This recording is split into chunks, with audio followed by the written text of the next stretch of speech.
টাকা ধার দেওয়ার চুক্তিপত্র কিভাবে করতে হয় বা টাকা ধার দেওয়ার চুক্তিপত্রে কোন কোন বিষয়গুলো উল্লেখ করতে হবে এবং কত টাকার স্ট্যাম্পে এই চুক্তিপত্রটি করতে হবে ইত্যাদি বিষয় নিয়ে আজকের ভিডিওতে আমি আপনাদের সাথে আলোচনা করব। আপনাদের অনেকেরই বিভিন্ন প্রয়োজনে অন্যের নিকট থেকে টাকা ধারের প্রয়োজন হয়ে থাকে বা অন্য কাউকে আপনার প্রিয়জনকে বা প্রতিবেশী বা ব্যবসায়িক পার্টনারদেরকে টাকা ধার দেওয়ারও প্রয়োজন হয়ে থাকে। তো এই সমস্ত সকল ক্ষেত্রে টাকা ধার দেওয়া বা টাকা ধার নেওয়া উভয় ক্ষেত্রে আমরা এই টাকা ধারের বিষয়টিকে যেহেতু এটির প্রমাণ হিসেবে আমরা একটি চুক্তিপত্র করে থাকি। তো আজকের ভিডিওতে আমি এই চুক্তিপত্রের আইনগত দিকগুলো নিয়ে আলোচনা করব, কিভাবে করলে যাতে ভবিষ্যতে এই টাকা নিয়ে যদি কোনো সমস্যা তৈরি হয় বা টাকা পাওয়ার অনিশ্চয়তা তৈরি হয় সেক্ষেত্রে যেন এই চুক্তিপত্র দিয়ে আপনি আইনগতভাবে সহযোগিতা বা আদালতে বা অন্য যে কোনো স্থানে এই চুক্তিপত্রটি দিয়ে আপনি টাকা উত্তোলনের ব্যাপারে সাক্ষ্য বা প্রমাণ হিসেবে সাপোর্ট পেতে পারেন। এই বিষয়গুলো নিয়ে আজকের ভিডিওতে আপনাদের সাথে আলোচনা করব।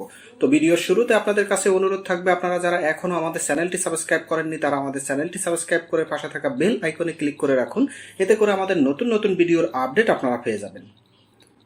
তো প্রিয় সুধী, এখানে আপনারা একটি টাকা ধার দেওয়ার চুক্তিপত্র দেখতে পাচ্ছেন, যেটিকে অনেকেই কর্জনামা চুক্তিপত্র বলে থাকে।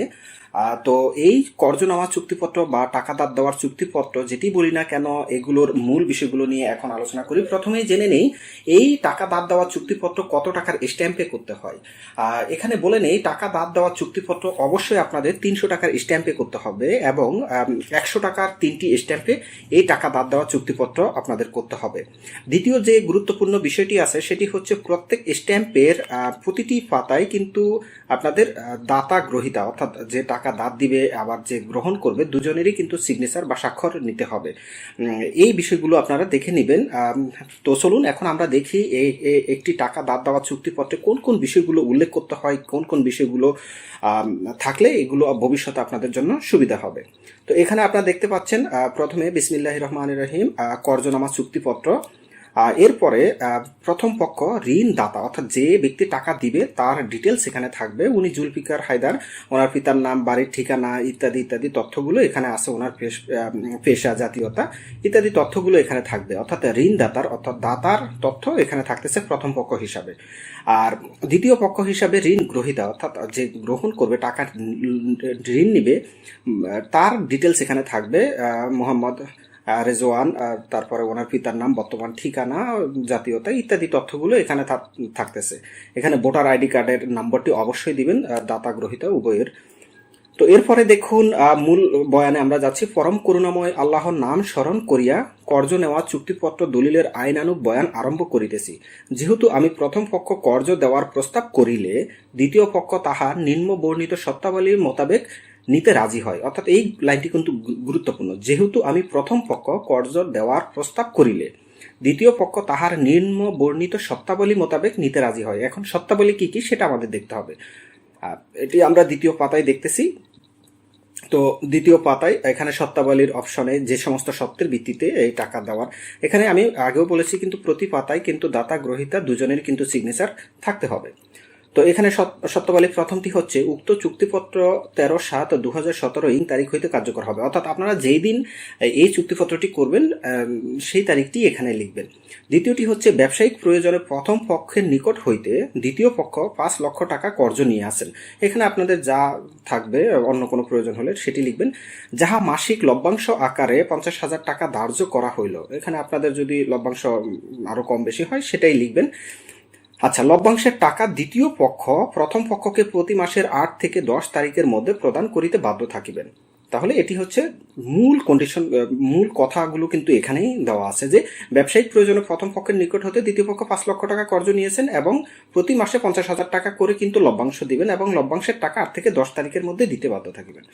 এরপরে দেখুন তৃতীয়তে কি লেখা আছে, প্রথম পক্ষের উক্ত 5 লক্ষ টাকার প্রয়োজন পড়িলে তাহা দ্বিতীয় পক্ষকে 15 দিন আগে জানাইতে হবে এবং দ্বিতীয় পক্ষ তাহা পরিশোধ করিতে বাধ্য থাকিবেন। অনুরূপভাবে দ্বিতীয় পক্ষ যদি উক্ত টাকা ফেরত দিতে চান তাহলে 15 দিন আগে জানাতে হবে এবং প্রথম পক্ষ তাহা গ্রহণ করিতে বাধ্য থাকিবেন। অর্থাৎ টাকা দেওয়া বা নেওয়া যেটি করে না কেন 15 দিন আগে থেকে আপনাদের ইনফর্ম করতে হবে।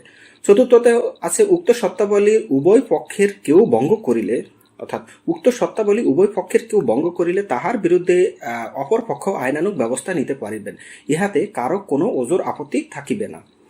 তারপরে দেখুন পঞ্চম কলমটি অবশ্যই গুরুত্বপূর্ণ। এটি কেন গুরুত্বপূর্ণ সেটি আগে পড়ে নেই। উল্লেখ্য যে দ্বিতীয় পক্ষের একটি তারিখবিহীন অর্থাৎ 6,50,000 টাকার চেক প্রথম পক্ষের নিকট গচ্ছিত থাকবে। যেহেতু প্রথম পক্ষ এখানে টাকা দিচ্ছে, তার নিকট দ্বিতীয় পক্ষের একটি চেক থাকবে, যাহার ব্যাংক নাম আর কি, যে চেকটি দিচ্ছে সেটি হচ্ছে সোনালী ব্যাংকের চেক এবং চেকের নম্বরটি এখানে থাকতেছে। যে সময় দ্বিতীয় পক্ষ উক্ত 5 লক্ষ টাকা প্রথম পক্ষকে দিয়ে দিবেন, সেই দিন দ্বিতীয় পক্ষের নিকট হইতে প্রথম পক্ষের গচ্ছিত চেকটি ফেরত দিতে বাধ্য থাকিবেন। তো এবার বলি এখানে আপনি কেন চেকের তথ্য উল্লেখ করবেন। আর আপনি যদি শুধুমাত্র 300 টাকার স্ট্যাম্পের মাধ্যমেই টাকা কাউকে দাব দেন এবং যে দার নিয়েছে অর্থাৎ টাকা যে নিয়েছে সে যদি ভবিষ্যতে টাকা না দিতে চায়, সেক্ষেত্রে শুধুমাত্র এই 300 টাকার স্ট্যাম্প দিয়ে মামলা করে আপনি খুব বেশি সুবিধা নিতে পারবেন না। কেননা এই ক্ষেত্রে আপনি স্ট্যাম্প দিয়ে তার বিরুদ্ধে পাওনা টাকা আদায়ের মামলা করতে পারবেন এবং এই পাওনা টাকা আদায়ের মামলা করে তার কাছ থেকে টাকা তোলা অনেক সময় সাপেক্ষ এবং অনেক ঝামেলা। তো সেক্ষেত্রে আপনাকে যেটি করতে হবে, 300 টাকার স্ট্যাম্প তো অবশ্যই আপনি নেবেন, সাথে তার কাছ থেকে একটি ব্যাংক চেক নিয়ে নেবেন এবং এই যে স্ট্যাম্পে ওই চেকের ইনফরমেশনটি অবশ্যই লিখে রাখবেন। তাতে কি আপনি ওই চেকটি দিয়ে অর্থাৎ এই যে চেকটি আপনাকে দিচ্ছে জামানত হিসাবে, সেই চেকটি দিয়ে আপনি কিন্তু তার বিরুদ্ধে এনআই অ্যাক্ট অর্থাৎ নেগোশিয়েবল ইনস্ট্রুমেন্ট অ্যাক্টের 138 দ্বারা মামলা করতে পারবেন এবং যে মামলাটি খুবই কার্যকরী মামলা হিসাবে আমরা বর্তমানে জানি। তো এই কারণে আপনি কিন্তু এই স্ট্যাম্পে এই যে চেকটি আপনি জামানত হিসেবে রাখতেছেন সেই চেকের ইনফরমেশন রেখে দিবেন। এটি খুবই গুরুত্বপূর্ণ, এটি অবশ্যই আপনারা করার চেষ্টা করবেন। তো এরপরে দেখি আমরা তৃতীয় পাতায় কি লেখা আছে। উল্লেখ্য যে দ্বিতীয় পক্ষ 300 টাকার স্ট্যাম্প 100 টাকার করে মোট 3টি টাইপকৃত স্ট্যাম্পে স্বাক্ষর করিয়া উক্ত টাকা গ্রহণ করিলেন। স্ট্যাম্প নং, এখানে যে 3টি স্ট্যাম্প ব্যবহৃত হয়েছে সেই 3টি স্ট্যাম্পের নং থাকতেছে। এতদাত্তে স্বেচ্ছায় সজ্ঞানে সুস্থ শরীরে অন্যের বিনা প্ররোচনায় উপস্থিত সাক্ষীগণের মোকাবেলায় আমরা উভয় পক্ষ অত্র চুক্তিপত্র দলিলে সহি সম্পাদন করিলাম। তারপরে এখানে যে প্রথম পক্ষ যে ঋণদাতা তার স্বাক্ষর থাকবে এবং দ্বিতীয় পক্ষ যে ঋণ গ্রহীতা তার স্বাক্ষর থাকবে, আর যারা যারা সাক্ষী আছে তাদের স্বাক্ষর থাকবে। এখানে আরেকটা গুরুত্বপূর্ণ, এটি আপনারা চাইলে করতে পারেন আবার না চাইলে কোনো সমস্যা নেই। এখানে জামিনদারের অঙ্গীকারনামা, অনেক সময় দেখা যায় যে ঋণ দেওয়ার সাথে একজন জামিনদারকেও নেওয়া হয় অর্থাৎ কোনো ব্যক্তিকে, যদি সেটি থাকে তাহলে এটি উল্লেখ করবেন। যেমন এখানে দেখুন, আমি মোহাম্মদ আকরাম মোল্লা, তার ডিটেলস এখানে থাকবে, তার ভোটার নাম্বার ইত্যাদি ইত্যাদি সবকিছু উল্লেখ করবেন।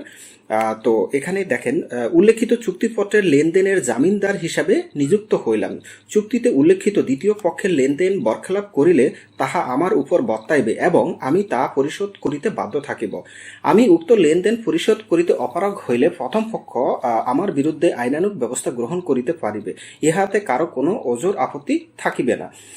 এতদাত্তে স্বেচ্ছায় সজ্ঞানে অন্যের বিনা প্ররোচনায় উক্ত চুক্তিপত্রের জামিনদার হিসাবে সম্মত হইয়া নিম্নোক্ত স্বাক্ষর করিলাম। এখানে জামিনদারের স্বাক্ষর, এটি আপনারা জাস্ট ব্যাকআপ হিসাবে রাখবেন। যদি জামিনদার থাকে তাহলে এভাবে কিন্তু তৃতীয় পৃষ্ঠায় জামিনদারকে অন্তর্ভুক্ত করে দিবেন। এই হচ্ছে মোটামুটি 300 টাকার স্ট্যাম্পে কিভাবে আপনারা একটি টাকা দাঁড় দেওয়ার চুক্তিপত্র করবেন। তারপরেও যদি এই বিষয়গুলো কোথাও না বুঝতে পারেন তাহলে অবশ্যই আমাকে ফোন দিতে পারেন বা আমাদের ইউটিউবে কমেন্টে আপনার প্রশ্নটি করতে পারেন, আমরা অবশ্যই উত্তর দেওয়ার চেষ্টা করব। তো সবাই ভালো থাকবেন, সুস্থ থাকবেন, আমাদের জন্য দোয়া করবেন। সবাইকে ধন্যবাদ। আল্লাহ হাফেজ।